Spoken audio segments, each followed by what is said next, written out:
Let's get nuts, guys. What is happening? Welcome to Monday's Film Junkie Live. We are here. That's right. Monday is over with. Hopefully you guys are having a good day. I'm here. It's Superhero Day, so happy Superhero Day. Got the goats and one of the goat logos right here that I'm wearing today. Rocking today on Superhero Day. Hopefully you guys are doing good. Hit that like, thumbs up. Subscribe to the channel. Become a member. Subscribe to the Patreon. Do all the things if you want to support the channel. You guys are awesome for doing that. Yes, the glasses. Still got the broken glasses.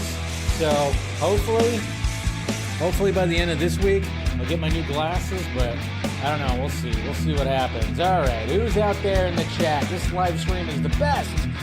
We got Ninja Gamer right here. I'm really hoping Gunn and Co. are not actually named Justice Gang in the movie, like the toy path. Why take the name why didn't they take the league later then? It should be the Conglomerate or Justice Lords. Okay. Because of, Max Lord. Makes sense. Jalen, what's happening? Yeah, we got Versus C. Just woke up from a nap. Perfect timing. Tony. You're talking about that group? Tony? Did you go see him? Jacob? What happened? What's going on, Eric? How quickly people forget how often Henry Superman smiled, right? You gotta make the joke. Because I get those jokes. I get those people in my mentions all the time. Yo, what is happening, Caleb? Good to see you, bud. We got JD McRae right here. And then, of course, we got Dell. Dell in the city. Good to see you, bud. All right. Appreciate you guys. Yeah, no, I mean, slow news day. It wasn't like a ton of news that happened, even like over the weekend and stuff like that. So, yeah, chat is a little quiet today. I will say that, but we'll still talk. We got dude. Suit looks slightly better in the still. I'm hoping it will get destroyed near the end, and Cal will have to have the Fortress design a better suit. Nice to have a new still, though. Yeah, we definitely have a new still. Yeah, so. It is pretty cool. I love that group. Oh, okay. I just got a shirt in honor of the late great Dwayne. Oh, okay. Interesting. Okay, that makes sense. Well, all right, guys. Like I said, subscribe to the channel. Do all the things. Ooh, dropping things. Gravity is a biatch. Why is that not working? There we go. Sometimes you gotta you have to take a breath. You gotta take a beat. Good to see you too, Gilmer. Alan Richardson would be seems like Alan Richardson. Yeah, it seems like Alan Richardson.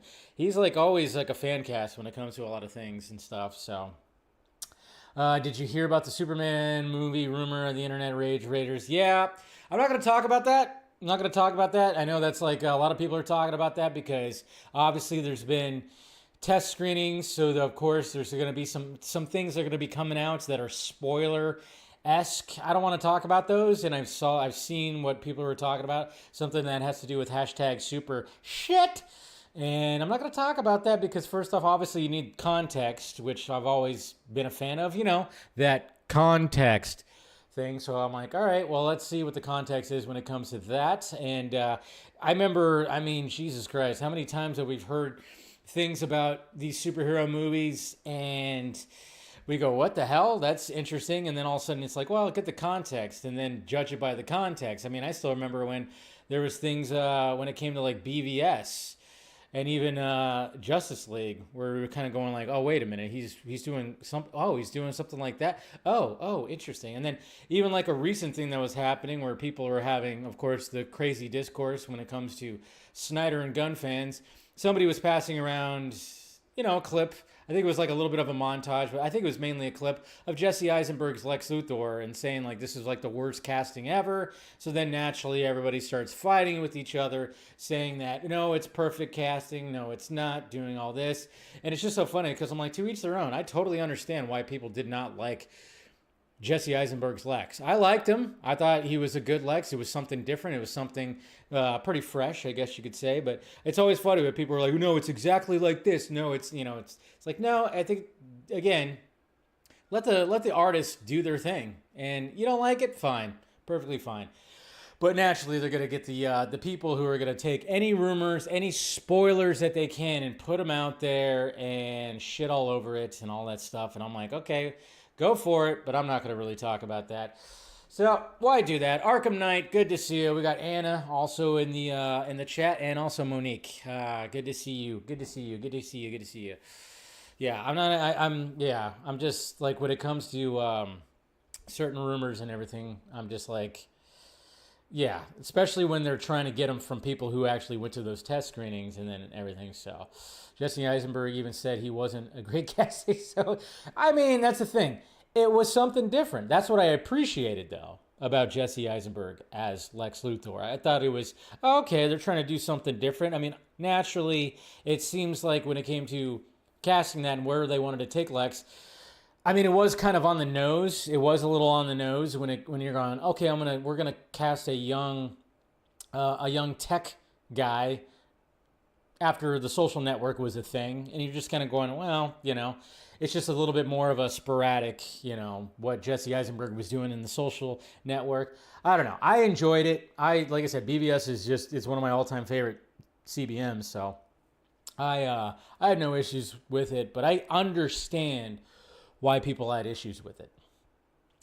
100%, and that's one of those things. I'm just one of those people where I can understand you. We can have a pleasurable a discussion about this. We can actually do that, right? We could do that. Anyways, hopefully you guys had a good weekend. I had a pretty good weekend. Hung out with some friends on Saturday. Went to like a little housewarming thing. My brother's best friend, but I'm also friends with him too.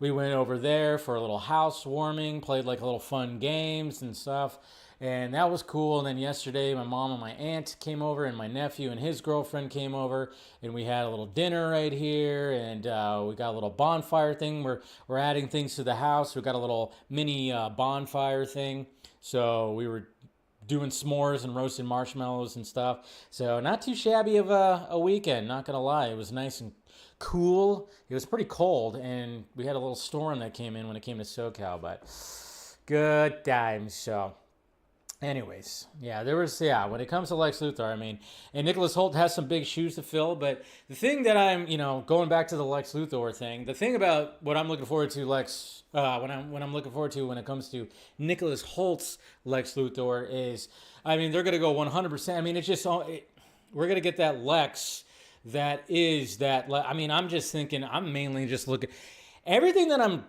looking at when it comes to the new Superman movie, I'm just going, is this like, I mean, I compare it to Superman the Animated Series. That's where I'm comparing it. Everybody else wants to compare it to Man of Steel and Zack's stuff and everything, of course, so then everybody gets upset and starts, bickering at each other and like, on Twitter and everything like that. I'm just kind of going like, I'm comparing it always to, okay, because I always said, I've been saying this for so long, is that James Gunn needs to find that middle ground between Donner and Snyder.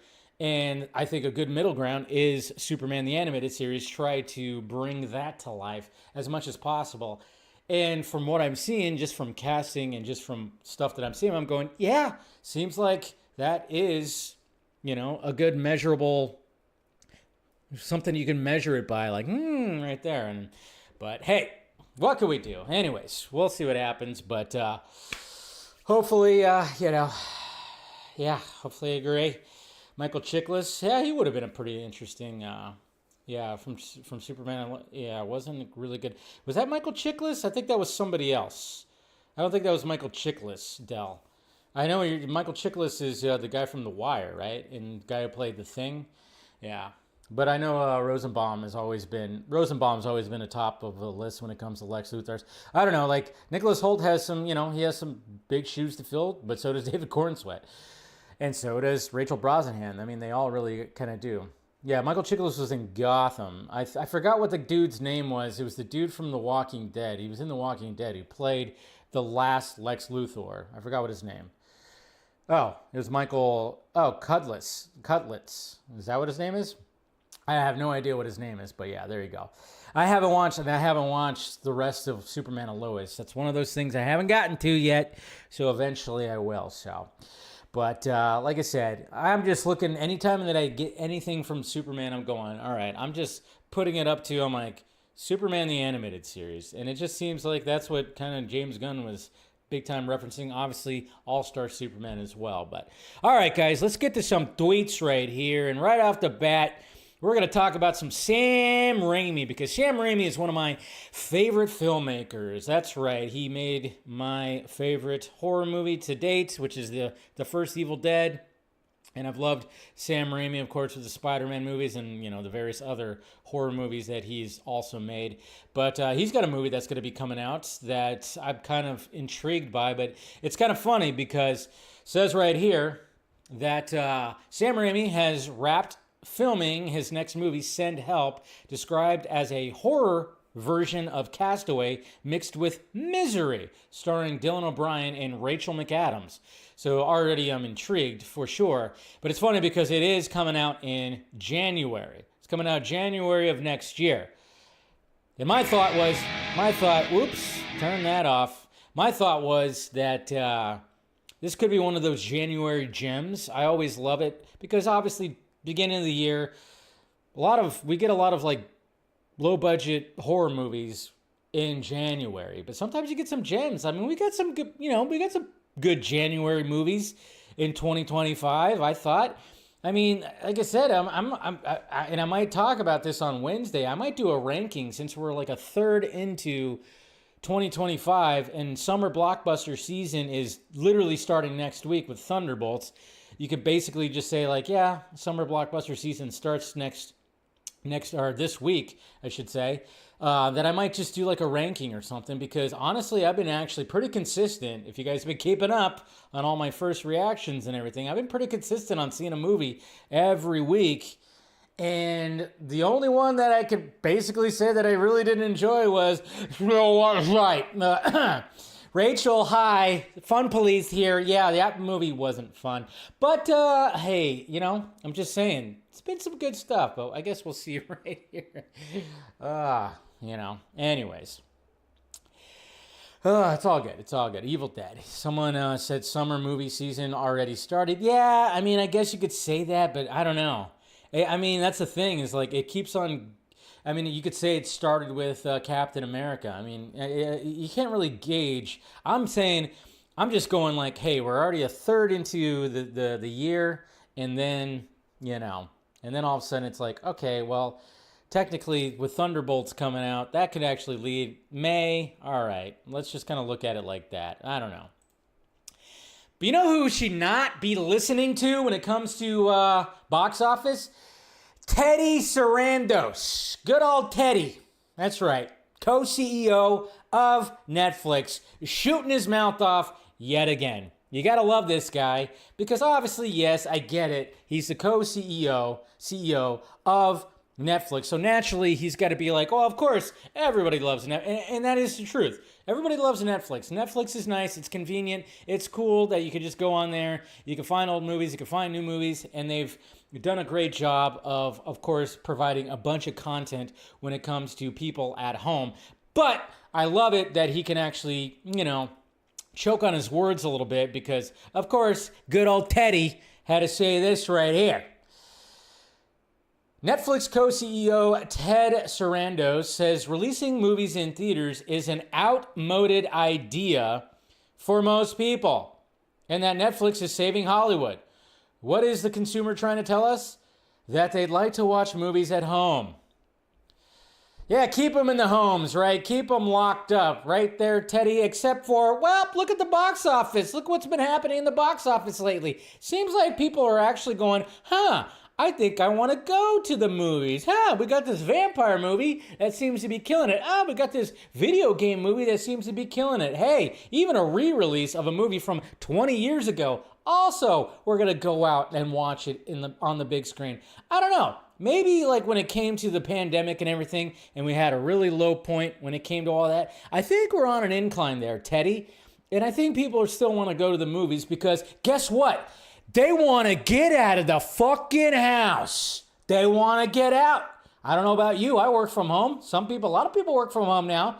They want to get out of the house, and I get it. It's expensive, but at the same time, you guys keep on raising your prices. Why? Because it seems like you're just throwing money at whatever you can to produce content and keep on filling up that library. You guys did a lot of that during the pandemic, and now, hey, biting you in the ass there a little bit, Teddy, huh? It's not an outmoded idea. There's no way that movie theaters are ever going to go away. People are still going to go to the movie theaters, and shut up. But we will still watch things on your fucking streaming service too, okay? All right. There we go. It's okay. But I get it. He's got to back up his product, so he's got to say stupid shit like that. I don't know. He's got to say stupid shit like that. But hey, whatever. It's fine. Smitty, I don't have a letterbox. I've been thinking about opening up a letterbox, but then that's just like another thing that I got to do. And maybe I should open up a letterbox. Maybe that should be like a thing that going into summer blockbuster season in 2025. You know what? You're reminding me, Smitty, in the chat right there. Thank you. That I should probably open up a letterbox. I mean, me being the film junkie, I should probably have a letterbox. But I was like, it's just going to be another thing. Do I really want another thing? So, yeah. Yeah, I guess I could do that. Something I'll look into. Maybe I'll do that this weekend or something. I don't know. We'll see. Yeah, I think that this could be a good time. Like I said, we're a third into 2025. Might as well. I could start off by putting my rankings for 2025 so far. Could do that. Oh, this ain't gonna happen. Oh, Tony. Yeah, going back to what Jacob said, but this is a different Tony. Tony Revolori. That's right. If you guys don't know who Tony Revolori is, of course, he played Flash Thompson, or he is currently playing Flash Thompson in, of course, the MCU Spider-Man universe, which, of course, I've never been a fan of. I'm not a fan. Nothing against him. He's a good actor. I've seen him in other things. He's not a bad actor or anything like that. I just don't like this interpretation of Flash Thompson. Have not liked him. Penis porker. I mean, I thought that was, when I think of Flash Thompson, I think of somebody who is big, a bully. I mean, look at the previous two Flash Thompsons. One of them was Joe Manganiello when it came to Tobey Maguire. I forgot what the other guy's name was, but I just never liked his Flash Thompson. But of course, he was asked about Agent Venom, because if you guys don't know that, yes, Flash Thompson in the comic books does turn into Agent Venom. And he was asked about this, and he basically said, "We'll see if it ever happens." Narrator, it's not going to ever happen. I mean, can you actually see that Flash Thompson turning into Agent Venom? I can't see that. I can't see that at all. Now we can see his full quote right here. So when they asked about that, he said, look, I've read the comics that everyone's read. It would be really, really effing excited to do something like that. That would be really cool. I have no idea what or if or when or maybe, and we'll see. Look, the hope is to do it. The dream is to do it, and we'll see if it ever happens. And if it doesn't, they're making great shit regardless that I will watch over and over and over again, and I'm just happy to be a part of it. See, he even knows. He even knows that it's not going to happen. I mean, do you think they're going to go that far? If they were going to go Agent Venom, they should just do a multiverse thing and bring fucking Joe Manganiello back, since he got dicked out of frickin' Deathstroke, He got dicked out of that, so why not bring him back for something when it comes to his Flash Thompson and Agent Venom as he's older or something like that? I always thought that would have been that'd be a cool idea. But yeah, it's just definitely not gonna happen for good old Tony right here. But you get asked the question, so you got to be optimistic. Sure, but yeah, I can't. I just have not been a fan of his Flash Thompson, No, his it's just really, I don't know, just dumb. Even Far From Home, and he was barely in No Way Home, thank God, right?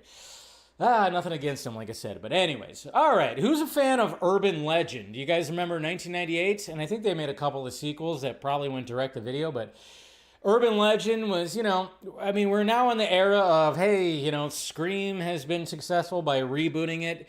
Now they're rebooting. Of course, I Know What You Did Last Summer. That's right, not remakes, but reboots, because obviously it's a continuation from the previous stuff. Now we got Urban Legend. And we got the exclusive from the Hollywood Reporter saying Urban Legend, the 1998 slasher flick, is getting rebooted by Screen Gems and Gary Doberman, the horror meister, whose credits include Annabelle, The Nun, and the It movies. Okay. I don't really care. I can't say that I'm like going, do I really care about that? It was a cool concept. Joshua Jackson was in the original. Wasn't Jared Leto in the original? I'm trying to remember who was in those original ones.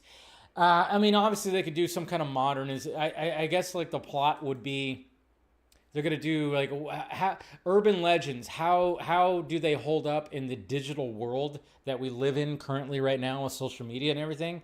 How do they hold up? So I guess they're gonna play with that aspect of it. That could be something cool, because like I said, anytime that we do something like this and you bring stuff to modern day, I mean, it is kind of interesting if you could tackle something where it's like going, okay, how is modern day right now with everything, how connected we are, specifically when it comes to social media and just with everything that it happens on social media. I mean, I guess you could just do something right there, but I don't really give a shit. But if you throw something intriguing at me, of course I'm going to watch it, but I really don't care. And I don't understand. I don't understand this. I was having conversations with people about this too in real life. That's right. Sometimes I do have conversations with people in real life. It's fun. Let's try it. But yeah, I'm just like going, okay, Captain America Brave New World, when it came to the leader. I think we even talked about this on the Vodka stream. Why did they decide to make the leader look like one of the aliens from Mars Attacks? With the brain thing and his skin looking all super green and his eyes are all trippy and weird, when they literally had makeup on Mr. Blake that looked straight out of the freaking source material. I mean, they had it right there. Yes, that also looks ridiculous, but at the same time, I would have accepted this a little bit. I would have accepted this more. I did not like his look. His overall look that we got in Brave New World. I would have thought this would have been better, because the leader looks like that in the books. He's got that big head. I'm just saying. Then maybe when they were doing screen tests or something, camera tests, they were going, this is not working. I don't know. Or maybe like when he was moving around, it just didn't work. I don't know. But I'm looking at what we got, and I'm going, what are that? I expect him to just be like, not. You know, like the freaking Mars Attacks aliens, man. I don't know. Yeah, Brave New World. They didn't know what the fuck. Brave New World should have been probably, I don't know. It probably could have been a series, or I don't know. Brave New World was essentially, they were just like, hey, what villains can we use? Let's use all the Incredible Hulk villains instead. I'm like, I don't know. Decisions. You know what power couple I like? You know what power couple I actually enjoy? Josh Allen and, of course, Hailee Steinfeld, who are engaged, which, of course, you know, damn you, Josh Allen, for taking her away. But, hey, I get it. It's fine. But Josh Allen was actually asked about if he's seen Sinners, and, of course, commenting on Hailee Steinfeld's performance. And here's his quote right here. Josh Allen applauds his fiancée Hailee Steinfeld's performance in Sinners. A very cool experience. I'm so excited for her. It's a fantastic movie, so go watch it. That was her moment, and I'm glad she got to shine. And the reason why he said that little last part right there, that was her moment. I'm glad she got to shine. Do you guys remember seeing Josh Allen anywhere when it came to premieres, red carpet, anything like that? No. Now, for anybody who watches football, and if you watch a Buffalo Bills game, do you guys see any cutaways to Hailee Steinfeld in the luxury box, you know, drinking it up and being all whatever? Do you guys ever see that? No. What I like about these two, what I love about it, is they keep each other's, they keep each other's space their space. That is your space. That is your space. Yes, we're together. Yes, I'm watching you. Yes, I'm going to support you. But I'm going to remain out of your space and allow you to shine. Okay? This is something that even Tom Holland has said about Zendaya.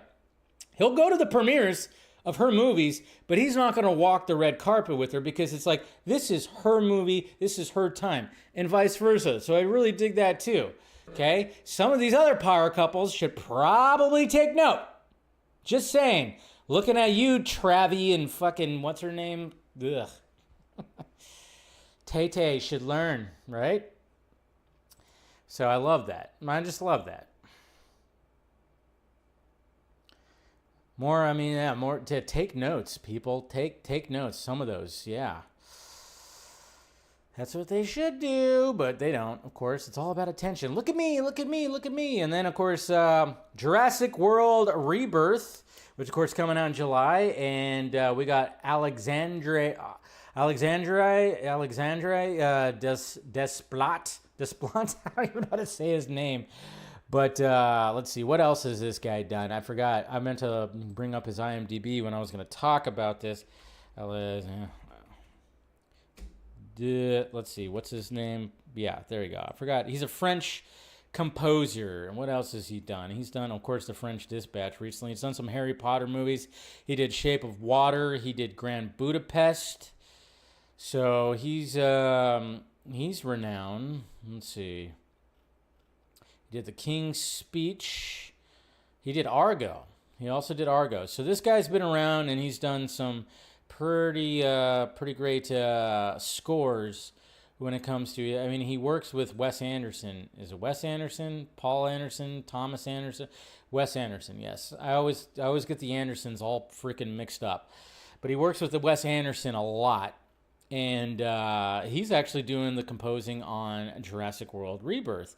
And that was like, oh, okay. It was kind of interesting. But, of course, they released this right here, showing him doing his Ready, guys? Let's go. Which is always cool to see. You love these like little behind-the-scenes things. Jurassic movie, and I said, wow, that's a challenge. The history of this incredible franchise, and above all that, it's John Williams. It's John Williams. Forever idol. Flutes, make sure it's... I wake up and I want to write music. That's what I love. It's just a joy for me. As John Williams would say, it's infinite, the possibilities of an orchestra. Infinite. Beautiful. Thank you very much. At some moments, the music is so loud and so strong and dynamic that we feel it. The audience will feel it for sure. Pretty cool. I always like seeing this stuff. There you go. So yeah, fun stuff. Little behind the scenes featurette for Jurassic World right there. What's going on, Rhea? Good to see ya. Oh God. So this came across my For You page, and somebody had a great caption for this right here. I'm gonna, if you guys haven't eaten dinner yet, your stomach's gonna go wah, wah right now. But I saw this, and the caption basically said, it was a quote tweet. And it said, "This is the type of pizza that the Ninja Turtles eat." Look at that cheesy goodness right there. Come on. Look at that stretch. Come on, you can't tell me that when you've watched like the live action Teenage Mutant Ninja Turtles movies and you've seen how cheesy that pizza looks. I mean, come on. That looks, I don't know. I like some toppings on my pizza, but if I was going to get like a plain cheese, I want it to stretch like that. So, yum. Just thought I'd share that with you, for anybody who's like just likes a cheesy ass pizza right there. Also good to see Fear Jason, and they're out there too. Oh, God damn. You want to see something creepy? You want to see some, this is obviously AI art right here, but it's pretty creepy. Oh, damn it. Sorry, hit the wrong thing. Gotta remember these buttons, so. Anyway, so look at this image right here. I laughed. This is one of those where you're just scrolling through at night, laying in bed, and you go, what the F is that? But yeah, it's basically Dutch and Ripley. And then you got you got a young predator and a young xenomorph alien right there. It's just like, good God. I mean, it's just one of those where you just come across an image like that and you just laugh. You laugh. You absolutely laugh at that.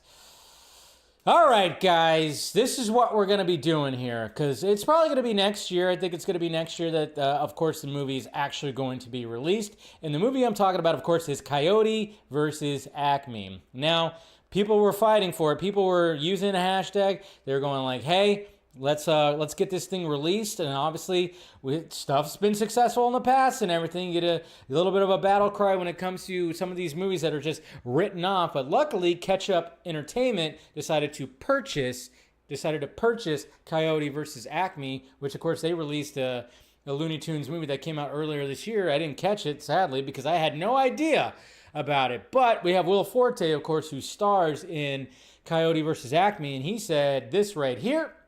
I'm going to promote the crap out of it. Just tell me what you want me to do, and I'll do. And I'll go. I'll do whatever. Go to the top of Mount Everest. I'm there.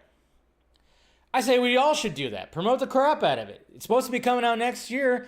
I'm going to go see it. I'm curious. I'm going to support this because I was like, yes, we have to let this movie get released. That's what we like to do. Right, guys? Right, guys? Hey, everybody in the Snyderverse. You like, oh, shit.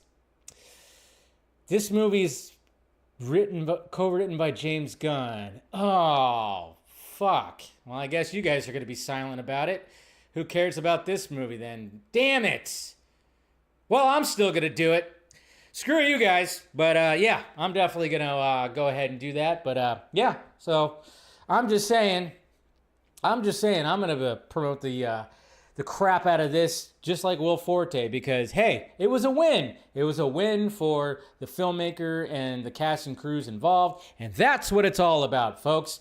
Of course, when a certain name is actually going to be attached to it, some people just remain quiet. Yeah, they're all about hashtags and releasing stuff until it's somebody they don't like. Anyways, yeah, it's supposed to be in theaters. I'm pretty sure it's going to be in theaters there, Ryan. Tom Cruise, this big-ass freaking, well, he's not big. He's a small dude. But, he's just a big-ass film nerd. He's a big film nerd, and he's all about everybody going to the movie theaters to watch movies.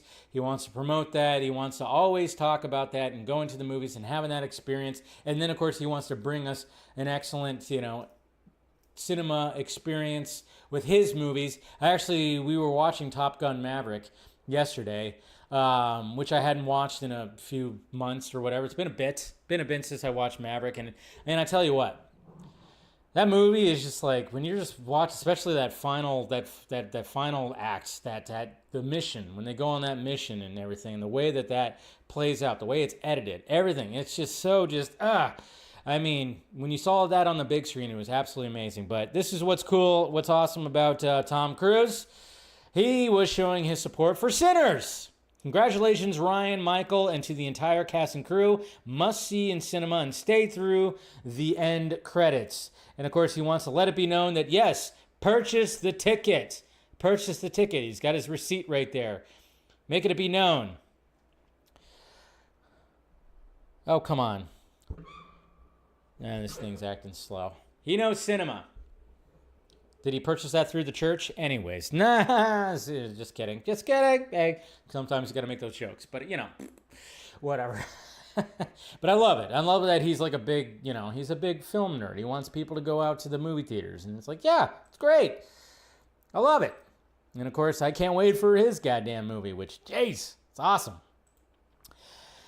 So we got an artist right here, and you guys know I love to show artists' work that are online, that are doing concept art, that are doing their own versions of things.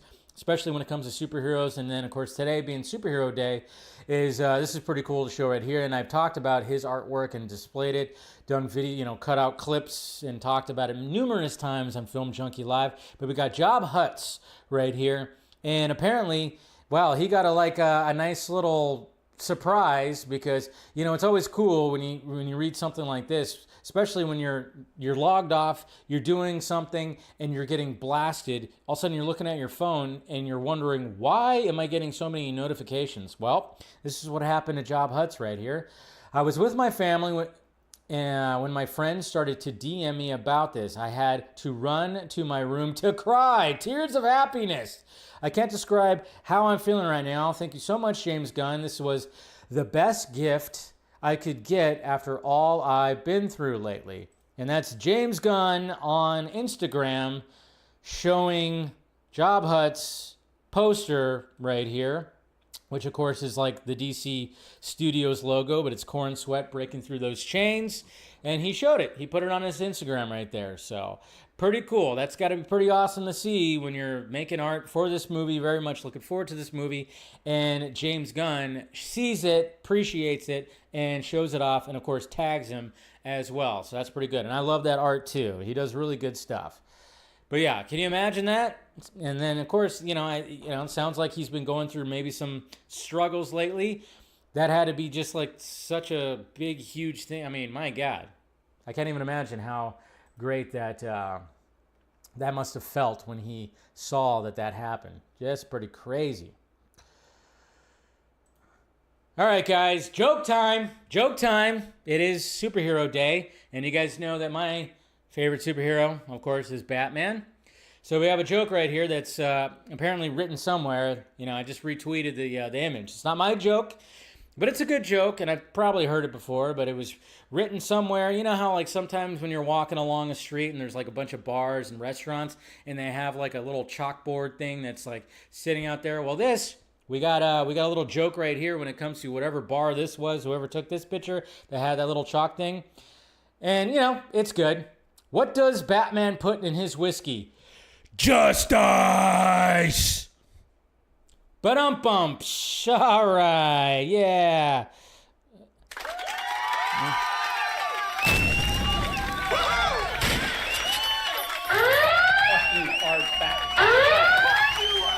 That's right. Come on. That's a good joke. It's a good joke. That's a joke that casual Batman would say. That's for damn sure. So don't even, yeah. He would say a joke like that. And then again, we got more people supporting original cinema. And I think that's a major thing. And I think this is what Sinners is really just, this is what I love. And of course, we're going to be talking about the box office and how, Jesus Christ, that box office is a beautiful thing. But you just got to love it where people are just rallying behind original cinema. And you got somebody who made an excellent film. Yeah. Is it like a super new idea? No, it's still vampires. It's still stuff we've seen, but he added his flavor to it and really did something special with it. And that's why everybody's talking about it. I love it when I see people going, what's the big deal? I'm like, well, just like listen to people. Listen to people. And hey, listen to Kevin Bacon. Wow. Saw Sinners today. What a movie. Incredible. Man. And Kira so Cedric, many his wife. Pieces of it, and just so well directed, so much great acting. I know this has been said before, but that is an epic movie. Go to the movies. You need the movies. And the movies need you. Absolutely. So it's a good promotion for movies and getting out there and saying, fuck you, Teddy Sandos. Sarandos? I can't remember his last name. But yeah. So that's cool. Just love seeing stuff like that. It's cool. I like that. And okay, so and then another thing too that people like are supporting, and I need to get back into the physical media game because I've fallen off, and I admit it because I'm just kind of going, whenever I get my own place and I can have like a dedicated room to have shelves full of physical media, I'm going to jump back into it. But right now, yeah, I haven't really, there's certain ones I will buy, certain things I have bought when it comes to physical media, but I've been lacking. But this cover right here for this movie, which is, you know, an all-time favorite, just had me going, oh my God, I would just immediately just buy this for the cover itself. And this is for Ace Ventura, the first Ace Ventura 4K UHD Blu-ray Steelbook. And it's kind of like, okay, there's a rumor that this is going to be coming out, but apparently this is the concept for said box set, I guess, 2-disc set. I mean, that's a cool concept art. I mean, it doesn't even have him on it. It has the pigeon that he, of course, was trying to get throughout the movie, and then he just has the top of his head. I love that. It's so freaking... I just saw that cover, and I'm like, oh, that's just excellent right there. I would get that just for the freaking cover.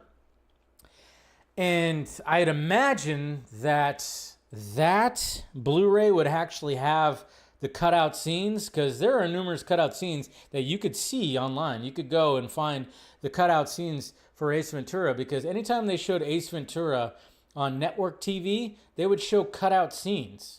I don't know what could just to fit like the 2-hour time slot, because you know it's like a 90-minute movie, so they had to like try to fit it. So I'm wondering like how much, you know. I hope it's real too. They said rumor. It says rumor. Shout Studios will be releasing Ace Ventura: Pet Detective in 4K UHD Blu-ray Steelbook soon. No word if the standard 4K release will be available. Stay tuned. So that's from highdefdiscnews.com right there. But so if that's the concept, hell freaking yeah, why not? We don't need to talk about that. Blah. Oh, you want to see something creepy? I mean, this is one of those things too where you're scrolling, you're like, holy crap, what the hell is that? But it's so fitting. It's so fitting for the actor that is involved with this image right here. So apparently, okay, so I follow creepy.org, and sometimes they post some weird shit. That's I mean, they're called creepy.org. Of course it's going to be creepy shit. But this one had me going, oh my God. This is a result of a broken printer printing off a pic of Nicolas Cage. That's right, a broken printer was printing a pic of Nicolas Cage, and this is the result. Ah, what the F? Look at how creepy that is. So it just totally blacked out his face. He looks like a demon. He looks like a demon. You could only see his eyes and his teeth. And you could totally tell that's Nicolas Cage right there. You could 100%. If you just showed me that image, I'm like, why are you showing me an image of Nicolas Cage? It's totally Nicolas Cage right there. Oh, that's a creepy one right there. Print that out and put that in someone's room. Just freak them out like that. Why not? My God. Ugh. Ta-dum! All right, so now I'm gonna go back to the whole Netflix thing, and yes, Teddy Sarandos. Yeah, even though I hate what you said about the movies being released in the theaters and blah blah blah blah blah. Okay, fine, whatever. But I'm still looking forward to what you guys are gonna be having. Of course, we have Ta-dum. That's gonna be their event where they talk about series and movies that are going to be coming out. So there was like a full-on like trailer that showed like numerous different things. I was like, all right, cool. We're seeing some stuff when it comes to Netflix and everything. But the movie that I'm really looking forward to that is actually showing up on Netflix is seeing, hey, the good buddies, Ben Affleck, Matt Damon, coming together, playing cops. That's right, playing cops. And we got our first look. Not our first look, but we had new images. And this is from Joe Carnahan, which he's done some crazy, action movies in the past and stuff like that, Boss Level and whatnot.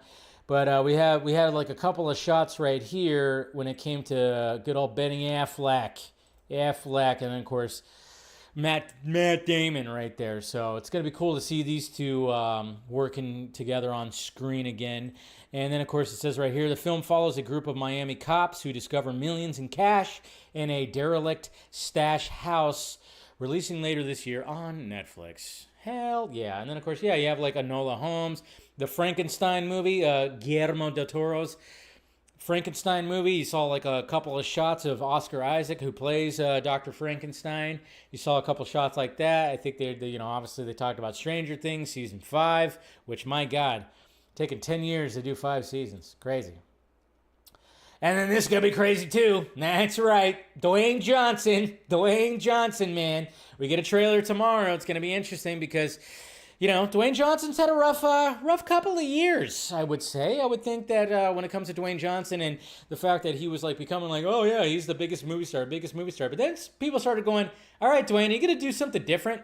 It seems like you're just doing you, and you are showing up in existing IPs and cashing in on that, and then you're trying to do all this other stuff, and he's just like, Dwayne, you got to do something different. Well, in comes A24, and then in comes, of course, what's his name? Benny Safdie, who, of course, was like, hey, I want to do this movie called The Smashing Machine that, of course, has to do with a UFC fighter. I forgot exactly what his name was off the top of my head, but we got the first official poster right here.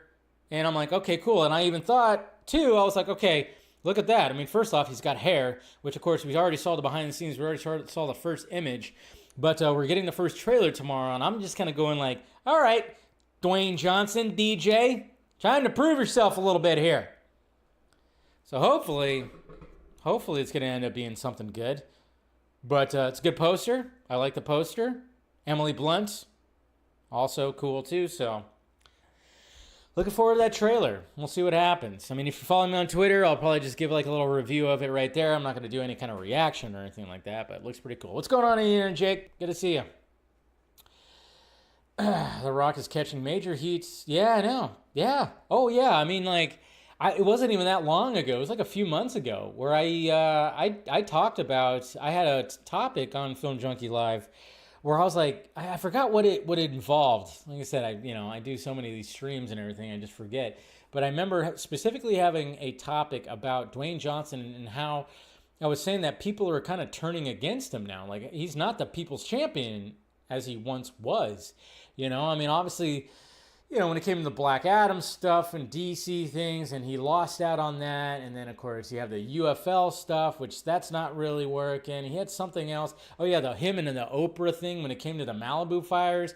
That really, turned people off on him. And then, yeah, I'm not a wrestling guy. I don't watch it. I'm not one of those, which, nothing against it, but I just never got into it. But a lot of people in that also just... don't like it too. Yeah, and then what you said, Mr. Nobody, the whole like the peeing in bottles, and there was like a hit piece that came out last year on Dwayne Johnson about like how he handles himself and everything, and it almost seemed like Vin Diesel was the one that helped put that hit piece out there. I don't know. Maybe not. Can you smell what the Rock is cooking? I smell piss. Anyways, okay. Oh, and then, of course, hey, I always got to show this because, we got John Regan again. Obviously, the last time I showed you art from Mr. John Regan, it was, of course, Brandon Sklenar as Batman. It was a cool little side profile, which I thought that looked excellent, and it was kind of cool what he did with the texture of the cowl. Well, now, Mr. John Regan right here is going, okay, let's go cowless. Let's show Brandon Sklenar as Bruce Wayne. And what's interesting about this, too, I was having a conversation with a female friend who, of course, has a crush on Mr. Sklenar. And I mentioned that when I see people react to the fan cast that is Mr. Sklenar, some people have said, hey, he doesn't look good without facial hair because every time we see him, he's got the stash, he's got a little bit of a beard, he's always like, he's always rough, he's always like a little gruff going on his face. But I thought this looked pretty cool right here. There he is in a pinstripe suit. You got the Wayne Enterprises behind him. He's in a board meeting. His hair is pretty jet black, I guess you could say, parted nicely. No beard, no nothing. A little stubble, not bad. And I'm going, that looks like Bruce Wayne right there to me. I like it.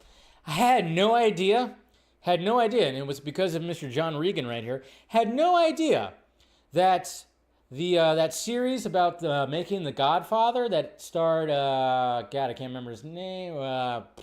Totally blanking on his name. Miles Teller.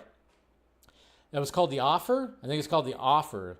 It was a series, a mini-series. I think it was on Apple TV or something. I think it's Apple TV. But apparently Brendan Sklenar, he actually played Burt Reynolds in that series. And I saw the image of him as Burt Reynolds, and I went, holy shit. That was pretty cool. I was like, oh yeah, he does. He looks like Burt Reynolds. Cool. But yeah, just thought that looked cool. I was like, all right, sweet. Sweet, sweet, sweet. And then if you didn't, if you wanted to just, really appreciate Ryan Coogler a little bit more, they released, there was like a little behind the scenes image. I mean, this is what I love this kind of stuff. And can I say this? Because, there's that discourse out there because everybody's just hating the fact, well, just because they hate the man. Certain loud part of certain fandoms or whatever the hell that just can't stand James Gunn. And the fact that he shows up in behind-the-scenes images all the time, and even like the featurette, he's like, why is it all about James Gunn? It's like, he's a fucking writer and director. Of course, it's his movie. Of course, he's going to be center stage. And there's nothing wrong with that, okay? There's nothing wrong. I love that. I love it when the director is utilized for the marketing, utilized in the behind-the-scenes featurettes and doing all this stuff, showing the process, showing their process, and showing them having a good time making these movies. And here's another instance of Ryan Coogler, because when it came to Sinners, he did a lot of stuff when it came to press, and it was great, just like Nolan, just like Zach, just like James Gunn, just like other directors that have done this too. And then we have this image right here where he looks like he's just like a little kid watching what he's creating. Look at this. He's just sitting there, enjoying the music. Got the, he's just having a good time. I just love that kind of stuff. Look at that. Enjoying what he's making right there. That's a small little video. And you gotta love that. You gotta love that. And you gotta love this too, because they released a bunch of different Mission Impossible Final Reckoning posters, and cool posters and everything like that. This one right here, this Mission Impossible poster is the best one, and this is a Cinemark XD one, and they totally just nailed it right here. Look at that. That's amazing right there. Making the plane that Tom Cruise is hanging off of. The eye in Mission Impossible. I would love that poster. I would absolutely love that poster on my wall. I mean, there's a couple other posters too, but that was the best one for sure. For sure. 100, yeah. Oh, we got the wolf back. We got the wolf back, guys. Oh man, you got to feel sorry, but kind of not. I don't know. I don't feel sorry for him because he was Spider-Man, and he's a tall, good-looking dude. So I don't feel sorry for Andrew Garfield, but I know. But at the same time, it's like, yeah, I mean, it's expected when you've donned the Spider-Man mask, and then of course when you were saying that you weren't going to show up in Spider-Man No Way Home, and then of course you showed up in Spider-Man No Way Home. Now naturally everybody's going, well, you're going to show up in one of the Avengers movies. And we got one right here where somebody, I forgot what event this was. What event was this? It doesn't even say what event it was. What event was this? No, I don't know what event this was, but he was, doing like some signings for people, and then naturally they're gonna ask him about this. I love seeing you, man. Thanks, man. Nice Thank to you. see you. I cannot wait to see you in Secret Wars.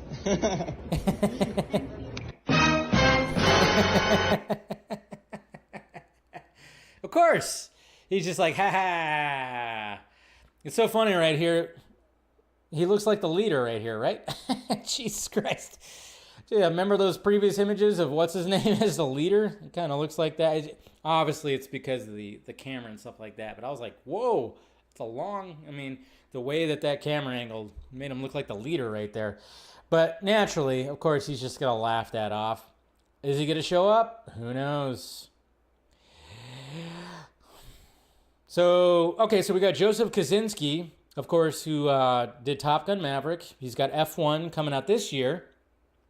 And obviously, great director. I mean, what he pulled off when it came to Top Gun Maverick. And then looks like when it comes to F1, it's going to be one of those.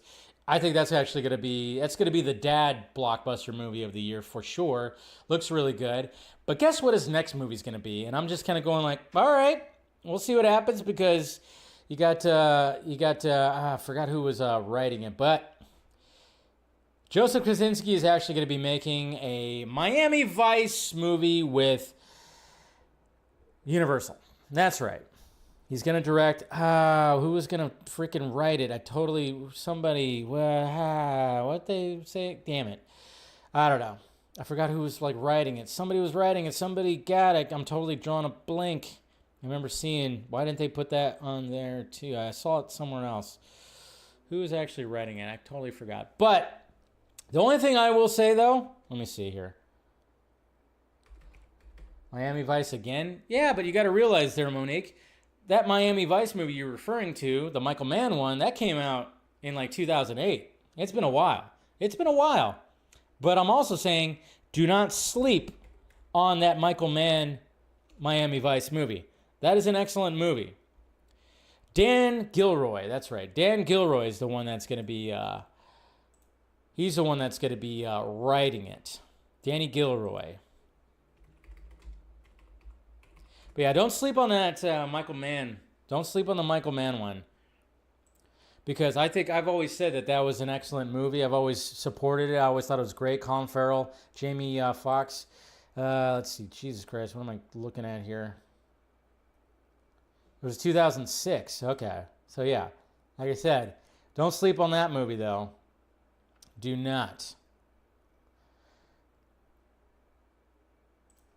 It's an excellent movie. But I'm just kind of wondering with this one, are they going to get more a little cheesy, or are they going to do 80s?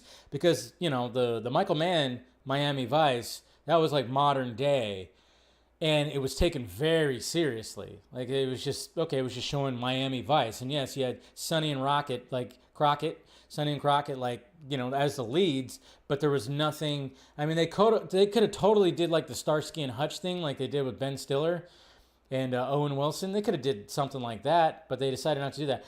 I don't think they're going to do something like that here, but I'm just kind of wondering, would they actually do like an 80s movie, take place in the 80s? Yeah, so it's been a while. It's definitely been a while.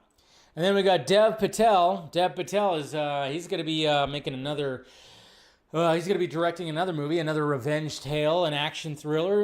If you guys didn't see, Monkey Man, that came out last year, and I really enjoyed it. Thought it was great. Sadly, didn't really catch that much of an audience. And Dev Patel put his blood, sweat, and tears in that movie. Well, he's got his next movie that he's going to be making, and it sounds like it's going to be another pretty good passion project for him as well. Dev Patel is set to star in and direct a new revenge action thriller, The Peasant. The film follows a shepherd in the 1300s who embarks on a raged fuel campaign against a group of mercenary knights who ransacked his community. That's all you got to say. Dev Patel, 1300s, revenge, action, fine. I'll be seated or sat, whatever the kids say nowadays. I don't know what the kids say. They say something. And then, yes, guys, all right, I'm trying to remember, and I should have just went back and rewatched the trailers. Did anybody know that Joshua Jackson, I think we were just talking about him earlier, did anybody know that Joshua Jackson's going to be in Karate Kid Legends? I had no idea. And then I'm kind of going, I watched the trailers, did he show up? And then I saw a clip, I'm like, oh, maybe he showed up a little bit, and I just didn't recognize that was Joshua Jackson. Because there's this image right here from Karate Kid Legends of all of them on an elevator, and I'm going, Joshua Jackson's in this? What the hell? So there you go. I was like, okay, when the hell did Joshua Jackson? I didn't know he was in this. And then I was like, maybe it's a Mighty Ducks crossover too. Is that Charlie from Mighty Ducks? You know, if you don't, you know. No, but I was like, oh, that's cool. So Yeah, USA Today. We'll get to, like, USA Today did one of those things where they talk about, like, the upcoming movies, and they release, like, new stills, which, of course, we got a new Superman still from that. But I'll talk about that when we full on talk about everything, which is going to be now. It's going to be now. But I had no idea that Joshua Jackson was going to be in Karate Kid Legends. Cool. I like Joshua Jackson. Like I said, I was a big Mighty Ducks fan. I even watched Dawson's Creek for a time. Good old Pacey. Good old Pacey. But anyways, all right, guys. Let's go ahead and start talking about some of this stuff. Like I said, not much. There actually was not a ton of things that happened over the weekend. We got more merchandise. When it comes to DCU things. But let me see what else. So we got a couple of things. And also, I will say, I mean, well, obviously it was happy birthday to you. It was yesterday. Happy birthday to you. Happy birthday, dear Matt Reeves. Happy birthday to you. Matt Reeves' 59th birthday was yesterday. So hopefully everything's, again, going well and everything. All right, so one of the first things we'll talk about, and I always say her name wrong, but I think I'll get it right. It's Adria Arjona. Adria Arjona. And, of course, she's in Andor. She is she plays what? Her name's Brax? Something? In Andor. And during a press junket, so we got Adria right here. And during, of course, a press junket for Andor that she is currently in, it was like basically the person who was interviewing her was like, oh, hey, guess what? James Gunn, he followed you. He's following you on Instagram. And you know how people start freaking out like, oh, my God, does that mean this? And people have fan cast her as Wonder Woman. And so here's her response when it comes to that. James Gunn is following me on social media, and everyone's saying that that's because he wants you to play Wonder Woman. I love James Gunn. He gave me my first movie ever, which was like my first studio movie. So I owe him a lot. I love James Gunn. Think that means anything? I don't know. I mean, I don't know. James. Nothing. It's nothing. It's a nothing burger. It's just, hey, how about this and blah, blah, blah. And she's just, okay, she loves James Gunn. Really nothing right there. But it is kind of funny because, again, over the weekend, not much news. But at the same time, you find it where you can find it. And there was something right there. It's not the first time she's been asked about joining the DCU and being cast as Wonder Woman. I mean, I could see it. I'd be okay if that were to happen. Fine. I don't think it would actually happen, but I don't know. Adria, yeah. Oh, yeah, she's dating Jason Momoa, too. She is with Jason Momoa. Forgot about that. I think she was actually in that video of Jason Momoa reading his script pages with the campfire with the cigar. I think she was actually in that video. But, yeah, she is dating Lobo, so there is that. What was the movie that... Let me see. Hold on. What was the movie that... Because they didn't mention it in that right there. What was the movie that James Gunn put her in the first movie? Was that like Slither? Looking at IMDb, of course it's taking forever because IMDb has so many goddamn ads around all their stuff. They load it up. First movie. Oh, she was in Guardians. No, that says Guardians of Life. What? The hell was she in? Unforgettable, short film, Wedding in New York, Narcos, EOS, Belko. The Belko Experiment. That's what it was. It was the Belko Experience. It was an experiment, which wasn't a James Gunn directed movie. He just produced it. That movie was insane. I actually enjoyed that movie. He wrote that movie and produced it. Directed by Greg McLean. But yeah, she was in that movie. That's what it was. Cool. All right. So I was wondering. I was like, wait, was it Slither? No.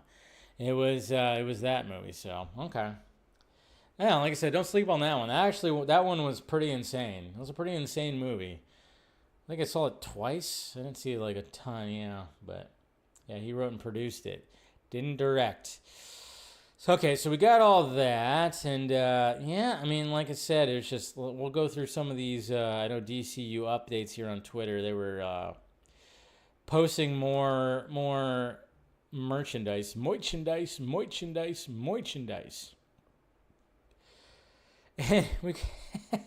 this just looks funny right here. I don't know if you guys have heard of Minix, like a Minix figures, which just basically is like a figure, but of course they make them small, but of course some of the proportions stay big, like, it could still have a big head, big feet, and everything. Well, there you go. We got David Cornsweat Superman in a Minix figurine right there. So, you know what's funny? I'm digging the boots. I really like the boots. The boots look really cool right here.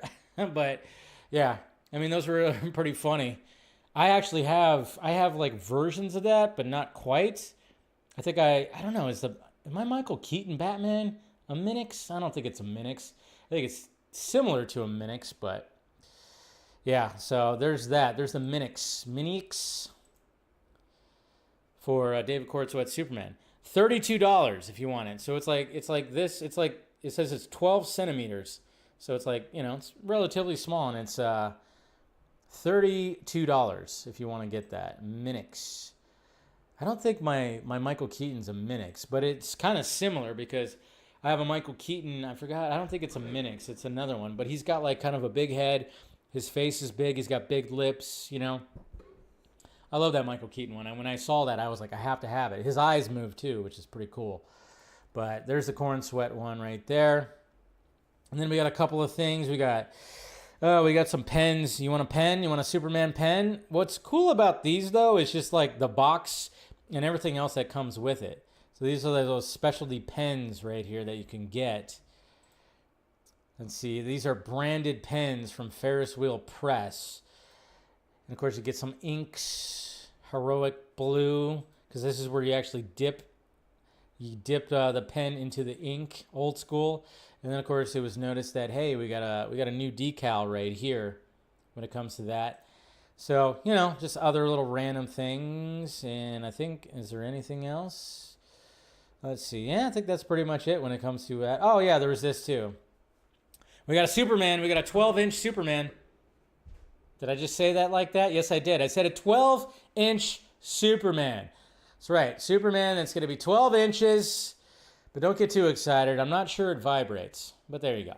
If you want to get like yourself a little figurine that's like 12 inches and everything like that. So, yeah, you can actually get that. This is Spin Master TV. Yeah, 12-inch Spin Master figure right here. Now available pre-sale in stores in Czechoslovakia. So much stuff. Hey-o. Okay. You have to make the jokes. You have to make the jokes. Because it's like, am I going to buy that? No. Are you guys going to buy that? Most likely not either, right? And then, of course, we have more merchandise for school. Although I do say this shirt over here looks pretty cool. That's like a little workout shirt. But yeah, so we got some pens, we got some notebooks, we got some other things when it comes to Superman. Some more merchandise. Superman the notebook, Superman the date planner, Superman the pen, Superman the workout shirt. So, we got more merchandise right there. But I will say, I would not, that shirt's not bad. That shirt's not bad. I don't know, maybe too much of the lines. But the shirt is not bad. It's actually not that bad. All right. Now, let's talk about this new Superman still. What? We actually have Superman kind of smiling? Hey, you guys out there who are the biggest Superman detractors, you keep on asking, when's Superman going to smile? When's Superman going to smile? That's kind of a smile right there, huh? Hey. He's looking kind of happy. Obviously, he's looking at Lois Lane. So, 100%. This is actually a really good still. This might be one of the best stills that we've seen when it comes to Superman. Because you got destruction in the background. You got the Meteors fan club bar, little sports bar right there for Metropolis Meteors. Dead center. You see the height difference. The suit looks decent. She looks great. And I'm just kind of going, all right, this is a good still. I like this still. He's kind of smiling. He's kind of smiling. Right there, guys. You see it. Kind of smiling, huh? I get that shit. See, that's the thing. I'm making the joke because this is what's funny. It's like, I love it when I get these guys, the diehard Snyder fans, in my mentions. that always want to bring that up. And then it was kind of funny too, because even when I posted this very image right here on Twitter, I got, what's with all the destruction in the city? They couldn't move the fight outside the city? And I was like, Jesus Christ, really? It's like, okay, I get it. Yes, back 10 years ago, back in the last decade, the previous decade to the one we're at right now, which we're halfway through this decade, yes, there were stupid fanboys that didn't like what Zack was doing when it came to Superman smiling, even though he did, and then destruction when it came to Superman. Yes, I get it. Hardy har har. But hey, morons, why are you saying that to me? You guys know I was not one of those guys. So why are you in my mentions saying that? I went back and forth with somebody when I went, okay, so why are you bringing that here when you know that I'm a Zack Snyder fan and I did not complain about that? Why don't you go find the people that were actually complaining about it and invade their mentions? Why are you in my mentions talking about this? I just eye roll and think you're stupid because you are. Why? And then, of course, naturally, the conversation veered off into, oh yeah, but you talk shit about the Snyder Cut movement. You said this, you said that. And I went, no, idiots. That's what you guys projected on me. You guys said I said this, which I didn't. You guys said I acted like this, which I didn't. It was kind of funny. And I'm like, I don't. And then I said, prove to me where I actually said all this or did all this. I didn't shit on the Snyder Cut movement. I supported it. I just shit on some of the louder voices that were doing some ridiculous shit, just like I do that shit now with some of these other hashtags. It's just funny though, because that's why I constantly make the joke, because I get these idiots in my mentions. I'm like, I'm not one of those people who are complaining about a smiling Superman or, Snyder Superman or the destruction or anything. I'm a big, huge fan of the Snyderverse. So why are you in my mentions doing that? It is a waste of time. Go find those guys. If you are so petty, if you are that fucking petty about Cape shit, go find them and get into their mentions. Why are you in mine when I'm like, I'm like Truman in Truman Show, like, who are you talking to? I'm not one of the guys that did that, that said that. What are we doing? Like, you're just wasting your time. You're that fucking petty that you're going into somebody who has had Zack Snyder on his stream numerous times, friends with the man, and you're in here going, oh, why is he not smiling? Oh, why is there destruction? Why? These guys just, are you really that petty? Really that petty? But anyways, that's besides the point. Let's actually open up this USA Today article, because it actually had a bunch of, that's what it's kind of interesting, like, when we got that other image of Corn Sweat as Superman, it came from like a USA Today article as well. But yeah, so we have this article right here. From Lilo and Stitch to Superman, 15 must-see movies in the theaters this summer. And that's what's cool, because I think Lilo and Stitch is actually going to be a huge movie. Lilo and Stitch will definitely probably be bigger than Superman, but I love the fact that Superman's front and center as well. So yeah, of course we have a new image of, is he Stitch, right? I didn't watch the original, so Lilo and Stitch. So we got a new image of him with some sunglasses on. We got another image of course, crazy ass Tom Cruise hanging off that freaking plane. Mission Impossible: Final Reckoning. We have Bring Her Back. Not exactly. I think I've heard about this movie, but not too sure what it's all about. I know it's like kind of like I think it's an Australian horror movie kind of type of thing, or domestic abuse or something. Yeah, it's from the guys who did Talk to Me. Talk to me. And then, of course, that image that I showed you earlier, just not too long ago, with Karate Kid Legends, where I was like, what the hell, Joshua Jackson? This kid looks familiar too. Why do I know this kid looks familiar? I've seen him in something. What is this kid? Who is this kid? That kid looks familiar too. What's his name? Let's see. Wyatt Olaf? Who is Wyatt Olaf? Olaf? Wyatt Olaf?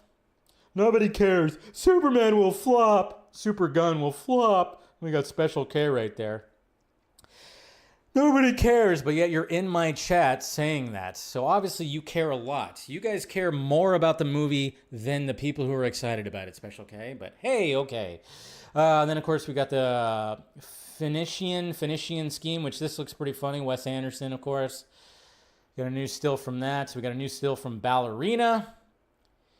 And then we got Life of Chuck, which looks really good too. Tom Hiddleston. Oh, the girl from Ghostbusters? It does, yeah, it does look like, yeah, maybe that's why I think she looks familiar. Maybe that's why I think she looks familiar. He does look like the girl from Ghostbusters. He looks like McKenna Grace. Wow, maybe that's why he looks familiar. That's hilarious. That's hilarious, Harkenmite. That's pretty funny. And then, of course, we have How to Train Your Dragon. Another still from that. F1 as well, showing Javier Bardem and Brad Pitt. And then Jurassic World Rebirth, showing like the Mosasaurus. And then, of course, there is Superman and Lois right there. And then I Know What You Did Last Summer, showing some of the new people and Freddie Prinze. And then we got our new Fantastic Four image. Woo! There we go. We got another one. So we got the couple that is Superman and Lois, and then we got, of course, Sue Storm and Reed Richards right here before they're going to be going off and getting their superpowers. So another image from there. And then, of course, we have Liam Neeson, Naked Gun, August 1st. Ah, that's funny. And he's got, if you saw the trailer, you know exactly why he's wearing that. I forget that Johnny was actually in the background there, too. That's pretty good. And then, of course, you got Freaky Friday, which I don't really care about. I don't care about Freakier Friday. Not really. I don't even think I saw the first one. I saw the original with Jodie Foster. The original was Jodie Foster, which was like in the 70s or 80s. I think it was the 80s, 70s, something. I saw the original, but I didn't see the remake, so I don't really care about Freakier Friday. Much as I love me some Jamie Lee Curtis, I don't really care. So, anyways, all right. So there's your DCU news. Like I said, not a lot. Oh! I almost freaking forgot one thing. The one thing that I was that's mentioned in my thumbnail and even in the title, almost forgot about it. Holy crap, that would have been embarrassing. And then, of course, too. People in Japan are able to pre-order or buy their tickets for Superman, and they've been, that's pretty cool. So that's hopefully going to help out some things. So, Green Arrow. So I kind of talked about this because it got brought up, but I went, that means nothing. There's nothing that's actually going to be here, nothing to look at. And sure enough, of course, it actually is that. But it was interesting because we had Garrett Dillahunt, who, of course, is in Lanterns. And we don't exactly know. We know kind of who he's playing, but then, of course, when he started posting this on his Instagram, a lot of people went, wait a minute. Is he all... Is somehow Green Lantern going to have a Green Arrow representation here, and he's actually playing Oliver? No. And this is what he posted. So he posted this storyboard, just kind of showing 3 different storyboards, and then you got him in the middle right there, and it's like, huh? And then there he is right there. There's a shot. Ollie Oxenfree. Showing him with the Green Arrow mask, and then, of course, the hood, and then he kind of rocking that Green Arrow facial hair. And then people were like, what? What's going on right here? No. And then when it got brought up to me, I was like, there's no way. I'm pretty sure that this means something else. He's doing something else. And then naturally in comes Jimmy Guns to debunk it. So then somebody says, is it true that Garrett Dillahunt will be playing Green Arrow and Lanterns next year due to him posting these photos on his Instagram story? And then, of course, James Gunn, no. There you go. Duh. I'm not sure exactly why he was doing that. Maybe we'll figure it out. Maybe he was just doing something fun with somebody, just like a fun little thing. But, of course, people were like, you got the people who were freaking out about it. Then, of course, people were making fun of it. I saw people going, oh, my God, they're having another old guy playing a character. I went, oh, God, you guys just want to just use anything just to shit on this thing. It's like, it's obviously not for the actual DCU, but, of course... And then, naturally, once it actually is revealed and debunked, they just look the other way and go, oh, I didn't say anything. What are you talking about? I wasn't saying anything about it. I don't know what you're talking about. I know the tweet still exists, but I'm not going to, It's like, Jesus Christ, guys, what are we doing here? Yeah, they were saying that. Yeah, they were saying like, oh yeah, they were saying like, oh, it's another, like they're casting an old Oliver Queen, and I'm like, well, first off, I don't think he's that old, but yeah, just the people who hate. You know what it is? It's one of those things. It's a petty thing again, like I was talking about earlier, because the diehard Snyder fans, who and I'll give it to them. Like when people say that Henry Cavill's too old to play Superman, that's bullshit. I hate that, but so then of course they're pushing back because of that, and then of course people always say like Ben Affleck's too old too. They've been saying that since the beginning, even though best Batman in my opinion. Anyways, okay. Now let's move along here. Let's move along. All right, so let me find this. Let's do a little update here because, man, I tell you what, Warner Brothers, guys, Warner Brothers. They needed some wins. They definitely needed some wins. So good old Warner Brothers. Look at them go. Look at them go. We're heading into the summer blockbuster season when it comes to this week with Thunderbolts in May. And we're already, a third into 2025. And Warner Brothers really needed some wins. Even though they had a flop that happened this year, they had some wins too. And it's kind of interesting. It's going to be interesting too going into the summer blockbuster season. And then, of course, coming out of the summer blockbuster season, it's going to be interesting to see the rankings when it comes to profits and everything, money generated at the box office. But this is where we're at currently right now when it comes to the major studios.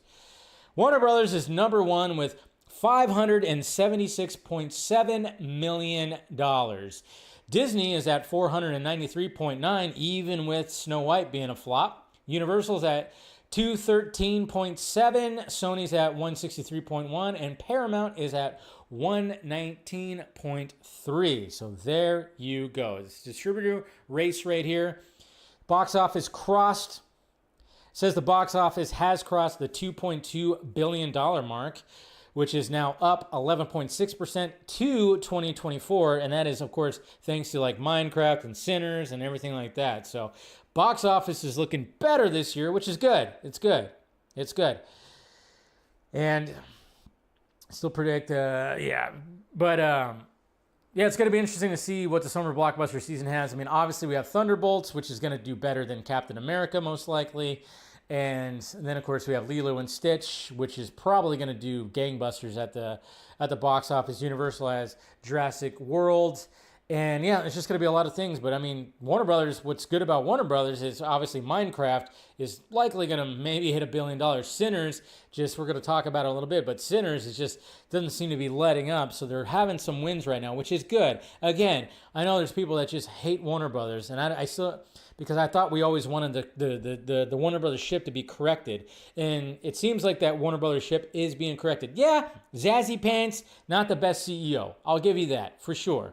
I thought maybe he could do a good job of correcting the ship, but it seemed like a lot of decisions he made, not the greatest decisions. But it seems like when it comes to 2025, Warner Brothers is heading into the right direction, which I'm hoping for because it's Warner Brothers. I'm rooting for Warner Brothers. The assholes who were fucking things up back in the last decade and fucked over Zach and everything like that, those guys are gone. Of course, yeah, Peter Safran still kind of there, but doing DC Studios, he was part of that. But at the same time, most of those guys are gone. The Toby Emmerichs, the Sujiharas, the Hamadas, the Ann Sarnoffs, they are gone. They are gone, okay? And even though, yeah, Zazzy Pants, not the greatest, I'm just going, okay, I like seeing this, okay? I like seeing this. I like seeing wins for WB. So hopefully there'll be more. Like I said, I think Superman's going to be a win for them too this summer. They got F1 as well. F1, aren't they handling F1? That's also one they're handling, which seems like it's going to be a win as well. Seems like Warner Brothers is actually going to be probably the top dog, maybe, for 2025. We'll see. We shall see.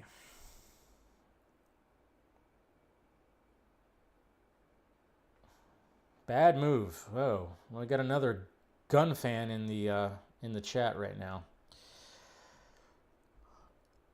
I guess we'll have to see. We'll have to wait till July there. Feverish. We'll have to wait till summer. How about we wait till that before we start saying bad moves and everything like that, huh? How about we do that? All right, let's talk about this box office. Again, box office, great, fantastic. Box office, again, in your fucking face, Teddy Sarandos, okay? Yeah, outmoded idea for people to go for movies to release in theaters and people to go to the movie theaters? Well, not necessarily, because things are looking pretty damn awesome when it comes to the box office, especially this weekend. Sinners takes the top spot this weekend, and look at that. Look at that. A 4.8% drop. 4.8. You rarely see something like this. 4.8% drop from last week to this week when it comes to Sinners. Yeah, it's not doing like huge numbers, but it's freaking awesome that this is happening right here. And currently, domestically, it sits at 123.2, which is 75.5% of the earnings. And then international, it's got a $40 million, and that's probably like a rough number right there. So pretty sweet. You gotta love, you just love to see that. And then look at this right here, a re-release of a 20-year-old movie, a prequel of Star Wars, Revenge.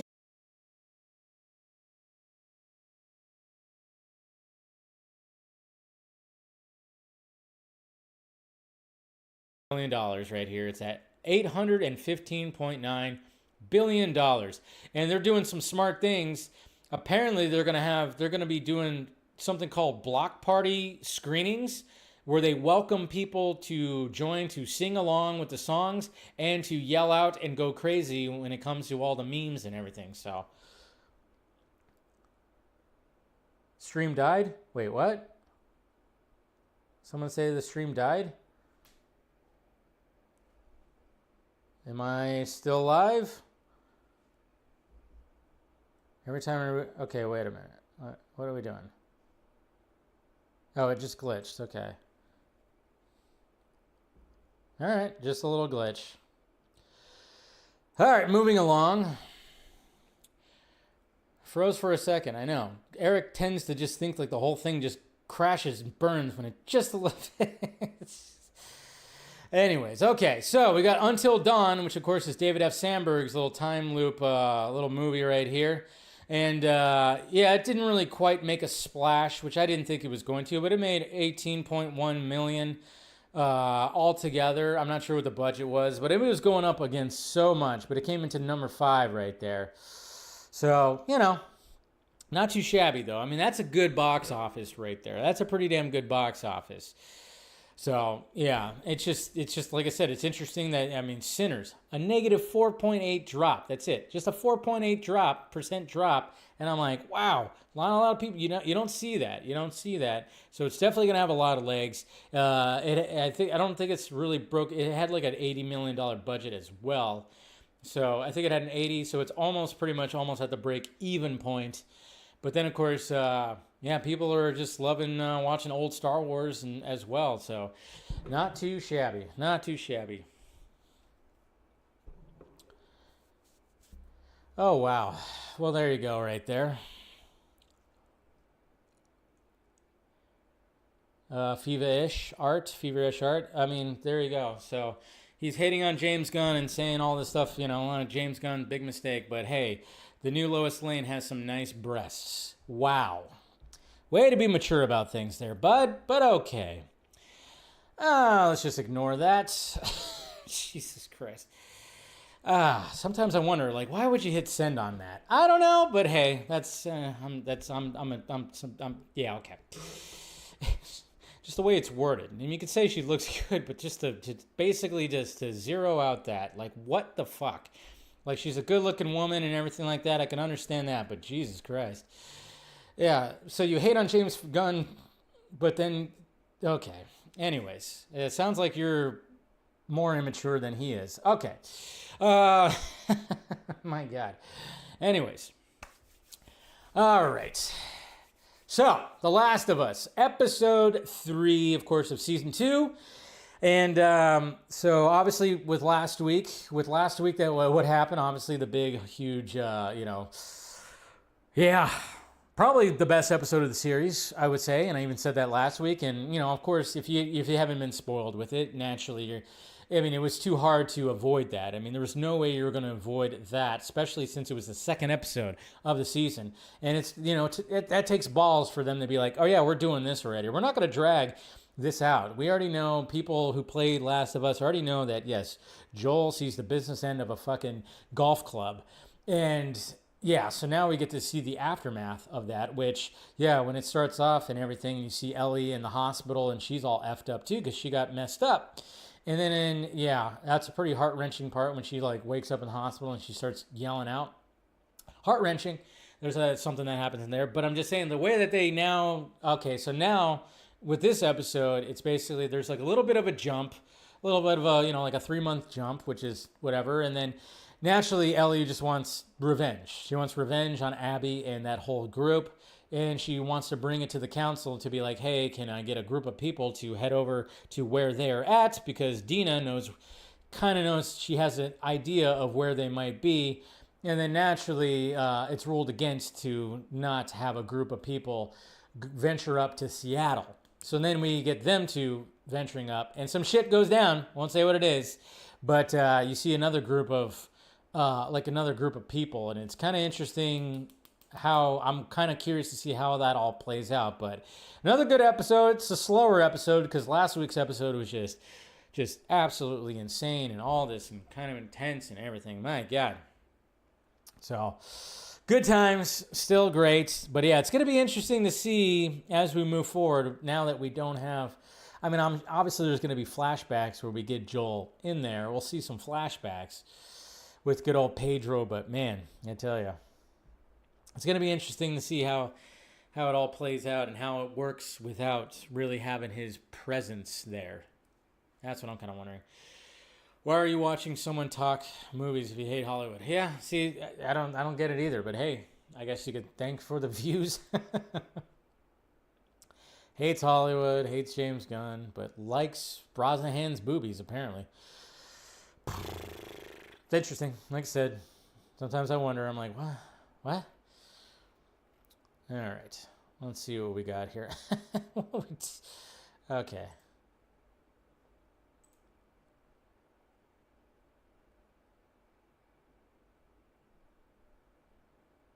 What the hell?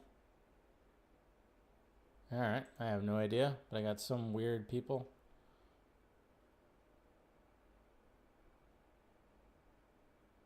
I don't know. I'm just looking at some of the. I have to like vet my my Twitter stuff right now, so just making sure because I got some weirdos in there sometimes. Anyways, all right. So Eric Blake, Mr. Eric Blake. Hey Dave, have you seen Joe Rogan's interview with Robert Rodriguez this past week? Loved it. No, I didn't. I think he was on 2 podcasts. I got to catch up with those. Robert Rodriguez because I really love that guy. A lot of insight with Rodriguez's creative process. What's your favorite from his body of work? Mine's got to be Sin City. Yeah, I would say Sin City is his. See, I always, when it comes to directors, and I talked about this on the Vodka stream, when it comes to directors, like Christopher Nolan, I would say that his best movie is Interstellar, but my favorite movie is Memento, So I just kind of look at it sometimes like that, where I go like, oh, I think their best movie is this, but my favorite movie is this. I would say that Robert Rodriguez's best movie is Sin City, but my favorite movie and my, where I got to, basically like, oh, I like this guy, which was Desperado. Desperado, I can watch that movie every night. I can put it on every night if I wanted to. Love Desperado. Devin Wooter. Hello, Dave. Happy National Superhero Day. What's your favorite scene from superhero movie? For me, it's when Michael Keaton Batman was fighting General Zod, a soldier, and he glided down. Yeah, that was pretty cool. Not gonna lie. I have so many. Superhero scenes. I could say like Wonder Woman's entrance in BVS. I could say, yeah, there's so many. Like I said, there's so many that off the top of my head, but, the BVS warehouse scene, obviously. Glide Down, Jet, and do you think Ryan Coogler's new film will reach $1 billion? I don't think it's going to reach $1 billion, no. But the fact that it's going to make money, be successful, that's what's good. It doesn't need to make $1 billion. It's already helping change the game and helping out things right now. So, Darkness Under the Wind. Dave, question 1. Do you think we will see Thaddeus Ross in the MCU again or no? I think we will. I have a feeling we will. We need to see like Red Hulk versus, Incredible Hulk, to be honest.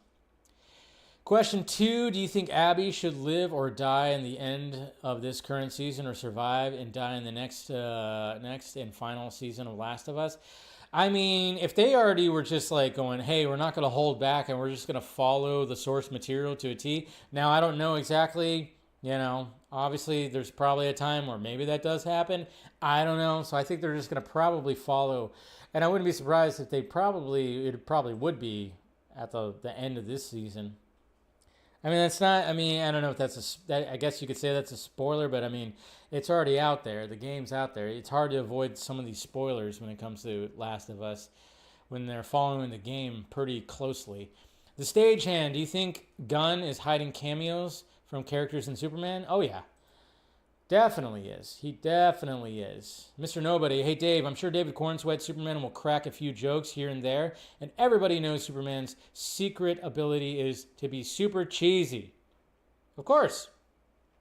Who do you think will be the most comic relief in the Superman film? My money is on Jimmy Olsen, but I'm sure there will be more. Yeah, Jimmy probably have some of that, but it just depends on how much Jimmy's in it. I will say that there was on the DC podcast at the end of last week, and I'll go over it on Wednesday's show. I was gonna go over some of that on today's show, but I haven't really watched it fully because I'm not really the biggest fan of that podcast. But hey, but I'll go over it because they had Skylar on there. I'll talk about it in a little bit here, but yeah, I'll talk about it on Wednesday's show. Mr. Watson, hey Dave, have you checked out the website called the Quorum? The Quorum? It's a website that provides awareness on upcoming movies and gain interest. Oh yeah, surrounding Thunderbolts, Jurassic World, etc. Yeah, I've seen a couple of shots, and I know like Superman was showing as like the most hyped after like a couple weeks ago. It was the most hyped movie after the clip came out. Dylan G, my friend sent me this, so I'm passing it on to you, Dave. What the hell? Is that supposed to be me without the spiky hair with Jesse Pinkman? Or is that supposed to be his son? I don't know what's going on here. We got chickens or roosters breathing fire. Is that supposed to be, there's a girl right here who's really small. Is that supposed to be Skylar? And he's got the blue skates on for what, his meth? And then what the hell is happening here? This is so funny. And why is he holding like a bowl of oatmeal? That's so crazy. That is hilarious. I don't know. Saw the DC podcast, but to each their own. Yeah, I you know what? Swak fan. It's not that I don't know. I think the hosts sometimes just like the way that it's too. What I like about podcasts most of the time is like how raw it can be, and this seems too produced. And not to mention like the host kind of just a little too, kind of just, I don't know. And one of them fucking blocked me. I mean, what the hell, man? Literally had the guy on the Vodka stream a few years ago, and he blocked me. I don't know why he blocked me, but he blocked me on Twitter. It might have been a mistake or something like that, but hey, whatever.